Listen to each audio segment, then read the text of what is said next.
Gihatagan og libreng medical ug dental check-up ang dulan sa 1,000 ka mga parolees ug probationers sa Talisay City ug Minglanilla. Ang report ni Femery Dumabo. Medical consultation, mga pa-laboratory test, dental check-up, paibot sa ngipon kung gikinahanglan, ug uban pa ang libreng gihatag sa Talisay City ug Minglanilla Health Office. Gihatag kini ngadto sa kapin sa 800 ka mga benepisyaryo sa parole and probation.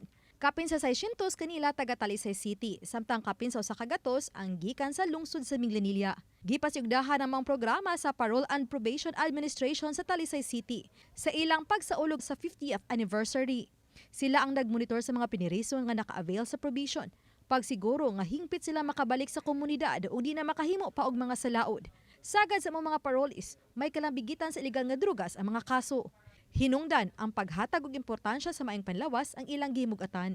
Nakaunaw mi og kani bitong activity nga na-adjust impact ba para sa clients. Kay of course ang clients ma'am is more than 95% nila is to adjust sa below poverty nga line.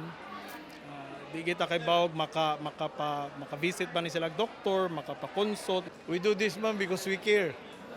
We care for everybody. Ato ginang buhaton kay kani sila nagkinahanglan man sana sila tabang ang ilang mga ang common niya itong ma-identify nga mga medical problems sa nila ma'am is by nature sa ilang kwan isang hypertension o diabetes. Considering at risk sila kay tungod sa previous nila nga history nga naa sila drug abuse no. So in a way preventive side at least makorek siya ilang lifestyle modification. So early screening sa sakit makaibaw din taon saon pag-manage. Gipangatagan usab og mga tambal og mga bitamina ang mga probationers. Lakip sa nitabang alang sa maong medical mission ang pipila ka mga pribadong health companies. Samtang ana usab mga pagkaon nga tanyag alang kanila. Uban ni Godfrey Relien, Femery Dumabok. Balitang Bisdak.